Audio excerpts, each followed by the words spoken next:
We're very excited about the weekend that we had. I mean, we just played tremendous back-to-back games, team effort. To go on the road and to find a way to get two big wins. The first one was huge because it assured us that we would have a bye on the first day, and then we were really excited to get fourth place. Obviously, we needed a little bit of help to slide up to third, and we knew that. A couple games we let slip away early in the year, but I thought that Megan Maas had her best weekend, and it's fun to see seniors step up at the end of the year. Emerson Green was terrific. Carly led us that first game. She was outstanding, but a lot of contributions from a lot of kids, and our defense was outstanding, especially on the perimeter players for Southern Illinois.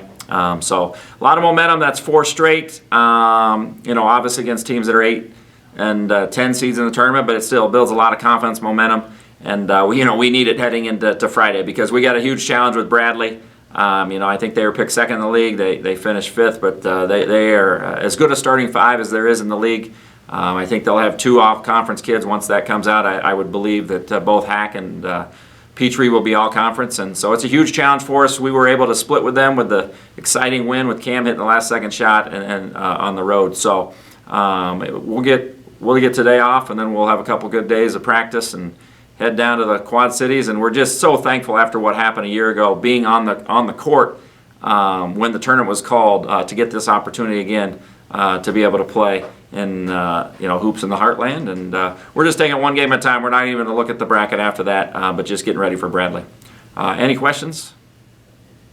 How big was this regular season being able to get the full 25 in, and what it says about the team following protocols and things going their way, and of course getting a lot of experience for some of the younger people on the roster this season? Well, it's unbelievable, Chris. I mean, it's something that as coaches we didn't think it was possible, but it goes back to everything that we did starting in the summer and all through, and a lot of the credit honestly goes to our administration, led by David Harris and Christina Roybal, and then our trainer Carrie did a tremendous job. I mean, people don't understand the hours and everything. Don Bishop was heading this when we didn't have Carrie. I mean, the hours that people put in to allow our girls the opportunity to play, which that's all we cared about as coaches. We can do this as long as we want, but these kids only get so many years, and the amount of people at UNI that put in so much time.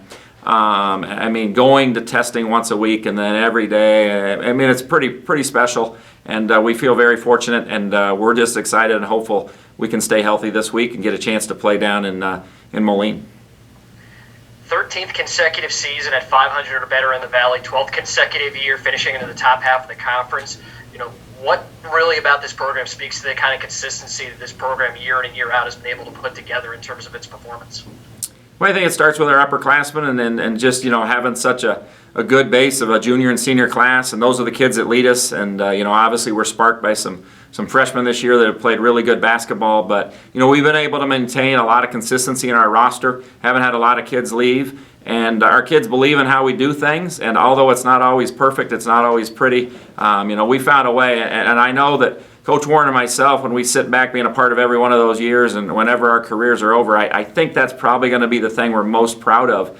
And it's a credit to our players. I mean, it's a tremendous challenge to finish above 500 in conference play every year, and to do it, I think you said 13 straight years at 500 or better. We're very proud as coaches of our players and what they've been able to accomplish.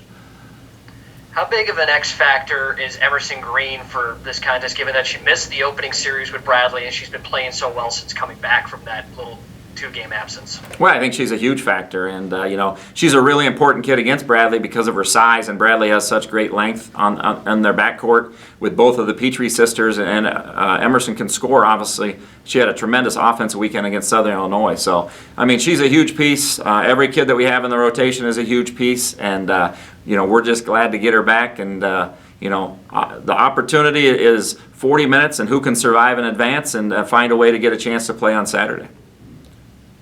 Thanks, Nelson. Thanks, Chris. Well, thank you very much. Everybody have a great week, and hopefully we'll be having some good news next week.